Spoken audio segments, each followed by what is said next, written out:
Yop les gars, j'espère que vous allez bien, moi ça va nickel. On est début septembre, c'est la rentrée. Pour ceux qui sont encore étudiants, je vous souhaite une excellente rentrée et beaucoup de réussite pour votre année scolaire. Aujourd'hui on se retrouve pour une nouvelle vidéo concernant les antivirus. Et oui, on en parle beaucoup de cette solution magique qui sert à protéger son PC ou son Mac, mais est-ce qu'un antivirus c'est vraiment utile ou alors est-ce que c'est simplement du bullshit? C'est justement ce qu'on va essayer de voir ensemble dans cette vidéo.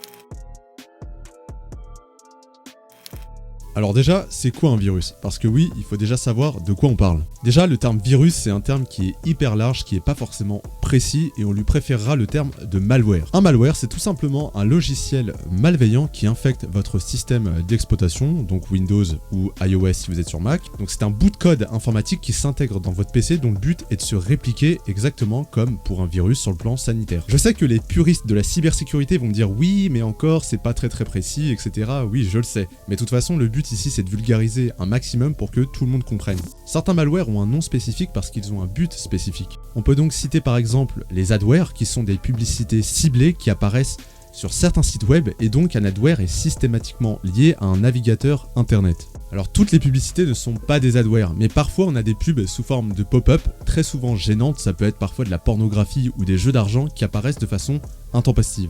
Et dans ce cas, on est clairement face à un adware qui va avoir pour but soit de récolter des informations sur vous quand vous allez remplir par exemple un questionnaire en ligne, ou alors tout simplement vous faire payer une prestation qui en réalité n'existe pas. À côté des adwares, on a aussi les spyware. Alors là, pour le coup, c'est un logiciel espion, donc qui est utilisé pour étudier votre comportement en ligne et voler vos données et informations personnelles. Alors, pour le coup, l'objectif du spyware, ça va être d'être totalement invisible afin de travailler en toute discrétion pour récolter un maximum d'informations sans que vous ne le sachiez. Et enfin, pour terminer ces exemples, on peut citer le cas des ransomware, qui sont des logiciels qui vont pénétrer le système que vous utilisez afin de crypter les données et vous demander une rançon pour débloquer le système. Très souvent, les ransomware s'attaquent à des entreprises parce que premièrement, elles ont des moyens financiers et deuxièmement, on sait très bien qu'une entreprise, ses informations sont capitales. Donc si on commence à lui bloquer, je sais pas, ses factures fournisseurs ou sa comptabilité, c'est un gros problème. Donc en général, ces acteurs sont quand même un peu plus enclins à payer la rançon qui est demandée, mais attention parce que ça peut très bien arriver à des particuliers. Et bien entendu, la victime ne paye pas par virement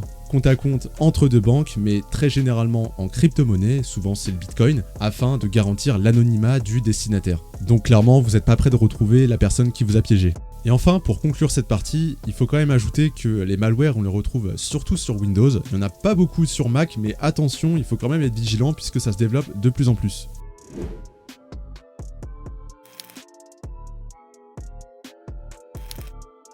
Avant toute chose, pour savoir si un antivirus est utile, encore faut-il savoir comment il fonctionne.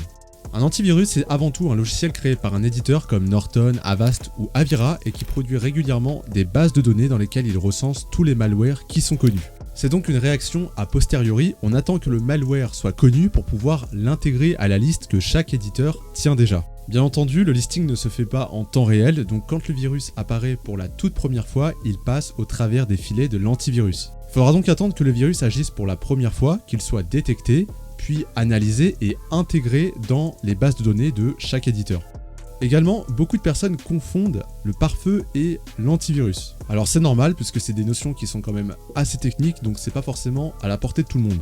Et pourtant, ces deux outils ont des fonctions bien différentes. Alors tout d'abord, le pare-feu agit comme un bouclier pour notre PC. En fait, il surveille le trafic entrant et sortant entre notre PC et Internet et il empêche par là même les paquets suspects d'entrer ou sortir du réseau. De l'autre côté, l'antivirus, lui, détecte, analyse et prévient les logiciels malveillants. Il n'est donc pas un bouclier au sens propre, il est beaucoup plus dans l'analyse. Il va d'abord chercher à comprendre comment fonctionne le virus, c'est-à-dire ce bout de code informatique, afin de pouvoir lui adresser la meilleure réponse. Alors effectivement, même si ces outils fonctionnent différemment, ils ont le même but, à savoir protéger notre PC.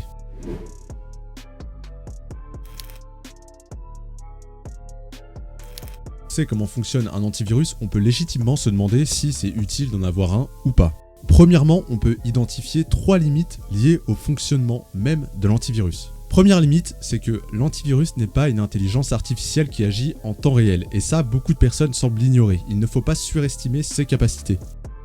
Deuxième limite, le fonctionnement sous forme de listing est problématique puisque de nouveaux virus émergent tous les jours, sauf que les éditeurs ne mettent pas à jour leur base de données quotidiennement. Troisième limite, alors celle-ci elle est liée au respect de la vie privée, c'est-à-dire que quand vous lancez un scan avec votre antivirus, il a accès à l'ensemble de vos données, sauf que vous ne savez pas vraiment ce qu'il en fait. Et parfois, l'éditeur revend les informations sans que vous le sachiez. Alors je sais très bien que certains vont me dire « Oui, mais moi je m'en fiche si l'antivirus collecte des données tant qu'il me protège, moi j'ai rien à cacher de toute façon. » Alors certes, mais c'est pas parce qu'on n'a rien à cacher qu'on doit tout dévoiler pour autant.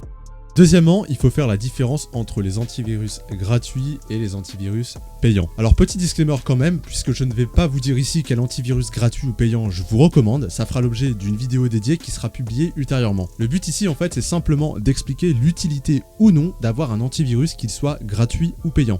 Commençons par les antivirus gratuits qui je pense sont probablement les plus répandus. Alors, bien souvent, effectivement, il s'agit d'opérations marketing. La version gratuite de chaque antivirus a très souvent pour vocation de vous faire migrer vers la version payante. Bien souvent, ces antivirus détectent un ralentissement de votre PC et vous offrent comme par magie une solution pour le booster. Alors soit c'est faux, il n'y a aucun ralentissement, ou soit c'est eux qui provoquent le ralentissement. Alors, est-ce à dire que tous les antivirus gratuits sont inutiles? Alors non, car avoir un antivirus même gratuit peut être utile pour protéger davantage son PC. On peut pas non plus lui nier toute utilité. Il a quand même un but, il protège un minimum. Sans antivirus, vous pouvez être certain qu'en 2 semaines, vous allez vous ramasser une bonne quantité de logiciels malveillants sur votre PC qui vont passer inaperçus. Alors je sais que beaucoup de personnes considèrent que les antivirus gratuits c'est un peu de la merde. Ils se disent d'ailleurs que Windows 10 Defender est suffisant pour protéger leur PC et pourtant je peux vous assurer qu'il y a un nombre incalculable d'études qui démontrent le contraire. Mais ça, on en parlera dans la prochaine vidéo concernant les antivirus que je vous recommande et ceux que je vous déconseille. Donc en conclusion concernant les antivirus gratuits, ils sont utiles. Malheureusement, ils sont bien souvent insuffisants, mais comme je l'ai dit, ils sont utiles. C'est mieux d'en avoir un que de ne pas en avoir du tout, à condition de sélectionner le bon. Passons ensuite aux antivirus payants. Alors là, un antivirus payant, c'est déjà une solution beaucoup plus pertinente pour les personnes qui utilisent régulièrement leur PC, notamment si vous passez plusieurs heures par jour devant votre écran. Un antivirus payant est beaucoup mieux car il permet bien souvent de bénéficier d'options vraiment utiles, comme par exemple un VPN qui va permettre d'adopter une adresse IP fictive et donc vous protéger d'éventuelles attaques. On peut citer également l'existence de politiques de confidentialité qui garantissent l'absence de collecte de données personnelles, mais aussi des bases de données qui sont beaucoup plus complètes et qui sont mises à jour très régulièrement, en général 2 fois par semaine. On trouve également une protection supplémentaire pour notamment les interfaces réseau, mais ça c'est pour les personnes qui s'y connaissent un peu plus. De mon point de vue, et ça n'engage que moi, une alternative payante est quand même la meilleure solution si vous en avez les moyens, ça a été démontré par de nombreuses études. Personnellement, je considère qu'aujourd'hui on stocke de plus en plus d'informations sur nos PC et même la nature de ces informations a changé. Avant on stockait des petits documents Word, aujourd'hui on a par exemple nos comptes en banque qui peuvent être enregistrés, etc.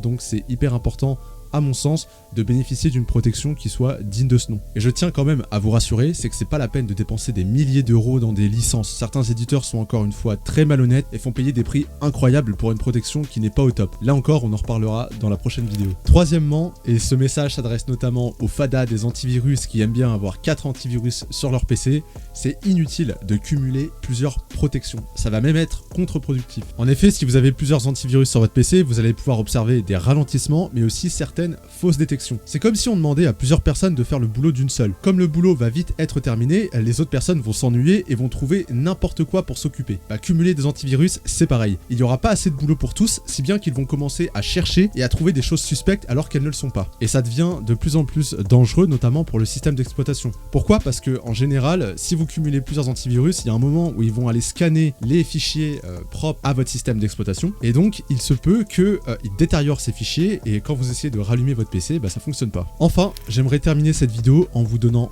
2 conseils qui vont vous permettre de protéger un peu plus vos données. Premier conseil, il est tout simple, n'hésitez pas à investir dans un disque dur externe pour y enregistrer toutes les données qui sont présentes sur votre PC. Honnêtement, c'est hyper utile. Le jour où votre PC a un souci, même sans que ce soit lié à un virus, mais le jour où il a un souci, vous êtes bien content de savoir que tout est enregistré ailleurs. Ça peut vous sauver la vie.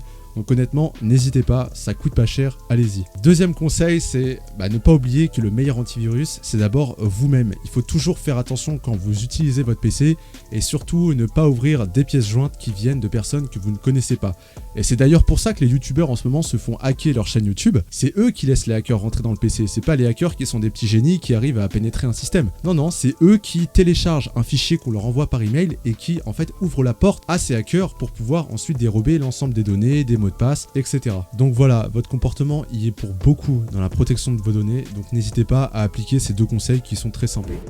Sur ce, on arrive à la fin de cette vidéo, j'espère qu'elle vous aura été utile et qu'elle aura pu vous sensibiliser aussi à toutes ces histoires de logiciels malveillants, virus, malware, etc. En conclusion, un antivirus, c'est bel et bien utile. D'ailleurs, si ce n'était pas utile, la cybersécurité ne serait pas un business des plus florissants aujourd'hui. Plus le temps avance et plus le monde se digitalise et donc la menace aussi. Donc comme je l'ai dit, un antivirus c'est utile, mais après, est-ce que tous les antivirus sont utiles? Bien sûr que non, et ça fera l'objet de la prochaine vidéo dans laquelle j'aborderai les antivirus que je vous conseille et ceux, au contraire, que je vous déconseille. Encore une fois, n'hésitez pas à laisser en commentaire pour me donner vos impressions, votre ressenti, peut-être même faire émerger des axes que j'avais même pas imaginés ou que je ne connais pas. De toute façon, moi je suis ouvert au débat et au dialogue, donc il n'y a pas de souci. Sur ce, on se dit à la prochaine.